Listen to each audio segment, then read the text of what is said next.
So the hub application process. So you'll see here, we're going to go to the comptroller.texas.gov. And then after that, you're going to see the link on this side where it says how to register for the CMBL or hub. You can see it. So we're at the comptroller.gov. We go to how to register for CMBL and hub. Then we're going to go here to the historically underutilized business program. Once we get there, we're going to look for our commodity book.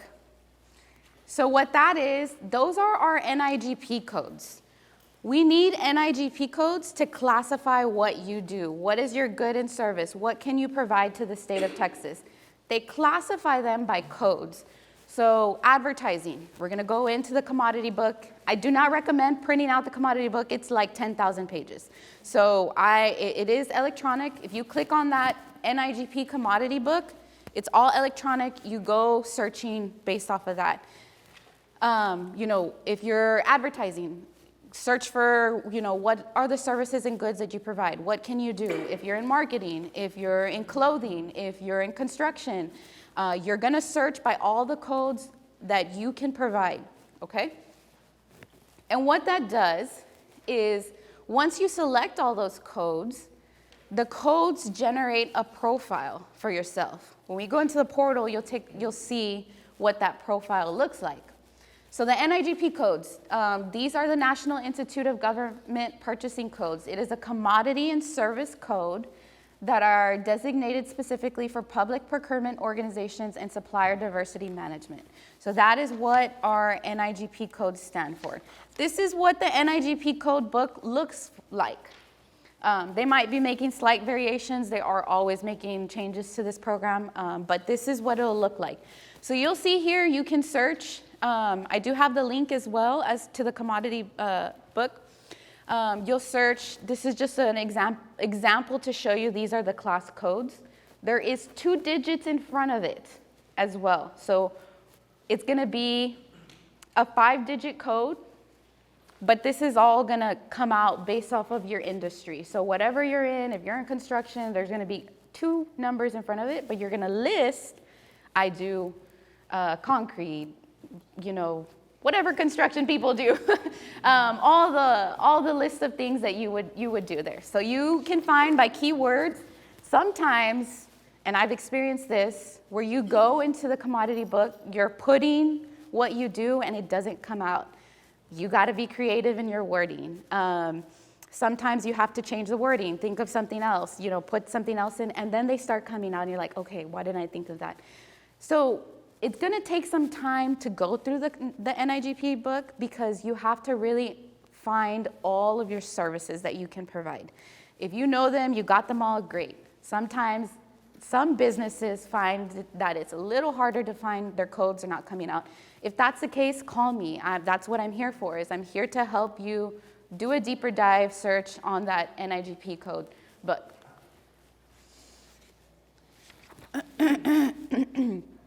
So this is where I was talking about earlier that we have our updating profiles. So there's the CMBL list only.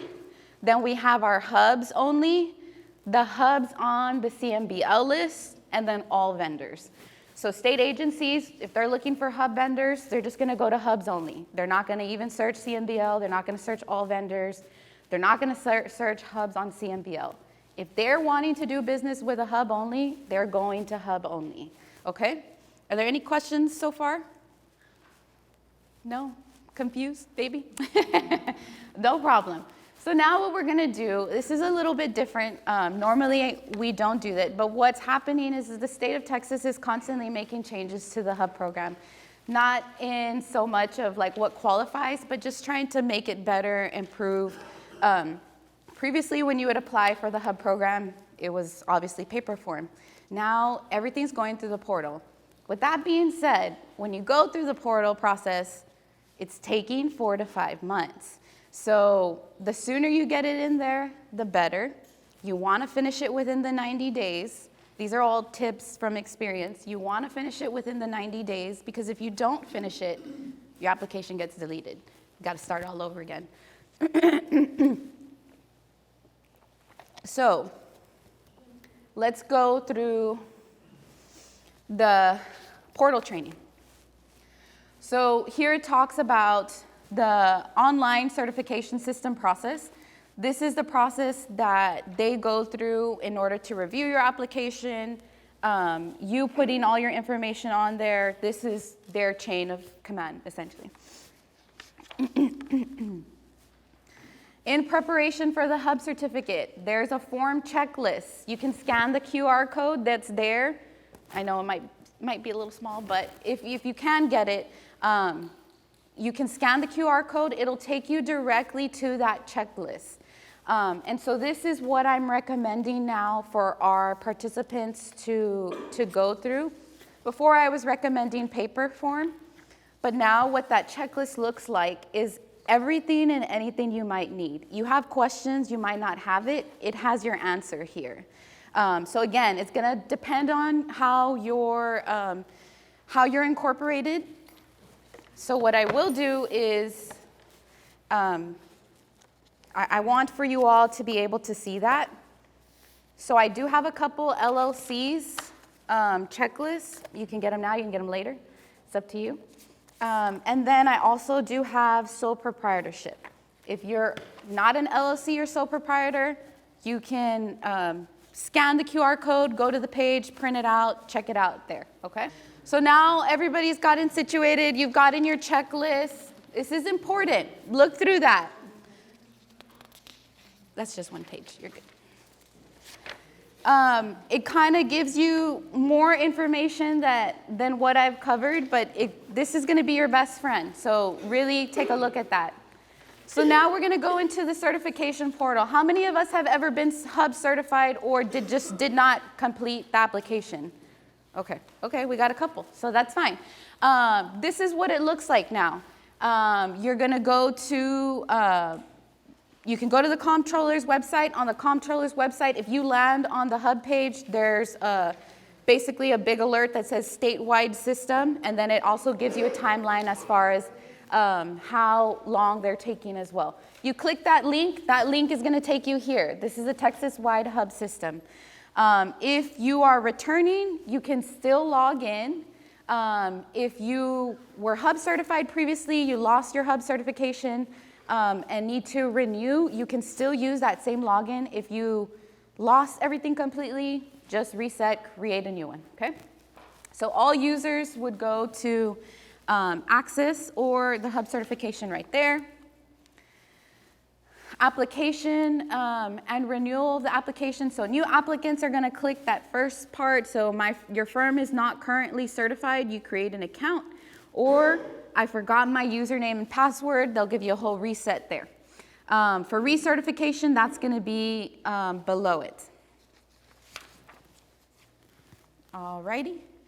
So looking up your tax ID number, you can look it up through there, and then once it finds it, it'll populate your entity through there, and then you move on to the next slide.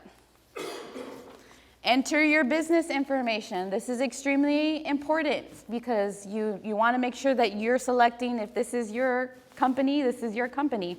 Okay, so that portion is really important because this is also what shows on your profile. The next parts are going to be please upload your accurate and up-to-date business contact information. Please upload working emails. Working phone numbers, because again, this all goes to your profile. If you put a phone number that is not working, how are they going to get a hold of you? So I recommend that you put your email that works, your phone number that works. If it's a business phone, you got to put all that in there, okay? So enter your company's contact information. Some businesses, it might be duplicate. So it might be duplicative to what you have. If you're the small business owner, you're the same person that you're gonna contact. So you have your name, your title, your email, your phone number, all that must be there, creating the password. Then you're gonna create your account, you go to the next steps. Once you're inside the hub portal, then it's gonna ask you apply for certification. This is where you're gonna go. There are other certifications in there. I do not do other certifications. I just do hub certification. So you'll select there when you're ready to start the application. Then you're gonna get prompt, welcome to the state of Texas, the hub certification program. You're gonna carefully review eligibility criteria. It's basically what they do just to make sure you understand that you have to meet these eligibility criteria. It talks a little bit about a denial appeal process. I have had some individuals that couldn't provide sufficient evidence to show either their ethnicity, whatever the case may be. It does talk a little bit about that, okay? So you'll go through those documents, and then you're gonna start populating the brand new application. So a brand new hub applicant and vendors who have been certified, have not been certified. So you're gonna see here, you're gonna select, submit a new hub certification. Once you go to submit the new hub certification, then you will be prompted some more company and contact information. It actually populates it for you because you've already created the account. It's gonna start putting everything for you. Answering no to any of these questions, you're out, okay? So if you get in there, you answered it no because that's the way you understood it, your application will be denied. So just so you know that you have to answer all these questions. Yes, this is your eligibility. This is what they want to see to be able to qualify you for that hub program. And then starting the application process. Once I said you have 90 days to finish this process. What I recommend, don't start it if you don't have all your documents. You start it when you have all those documents together, you have your NIGP codes, you have all your research done, your highway districts, all that stuff. Do not start it because if you cannot find your documents within the 90 days, it gets essentially deleted. You got to restart all over again. So new application, these are the mandatory document lists. Again, this is all in your checklist, all the documents that are mandatory.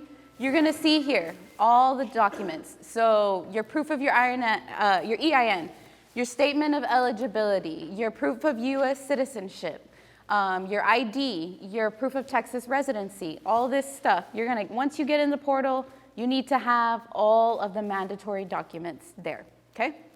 So there's quite a bit, but again, on the checklist. For recertification, I don't think we have any recertifications, right? No? Nobody's been hub certified before? Okay, so I'm gonna skip that just because I don't want to confuse anybody. This is the supplementary document list. So what this is you have those licenses, you have professional licensing, anything that you want to provide to the state of Texas, you can additionally put that there. It is not mandatory. You can skip that part if you want to. If you want to upload it, you can. What this does is that when it populates your profile, it's going to show some of that documentation to those vendors. So it's just an added resource. Again, not mandatory by the state of Texas. It's completely up to you, whatever you would like to do. And then this is when you start your actual application. So your first part is going to be your business information. Your second part is going to be your bid information. So what that is the bidding information. Who's your contact? When the state agency calls you, who are they going to be calling? Are they calling the business owner? Are they calling your general manager, your operations? Who are we going to be talking to when we do business with you? That's what they want to see there. Your section 3, your ownership information, your incorporations, who owns it, at what percentage, do you own other businesses, what other things do you do? I do get this question often, so I will say it now. If you have multiple businesses, you cannot balloon them together unless when you do your original application, you selected all of those NIGP codes, all of what you can provide for all of your businesses. Now, if you have separate entities, you have construction LLC, marketing LLC. These are all yours, but they do different things. I do not recommend grouping them because it's gonna be hard for them to kind of categorize, okay, what do they do? Like they say they do this, but then they also do this. I recommend separating them. Can you still get certified even though you have?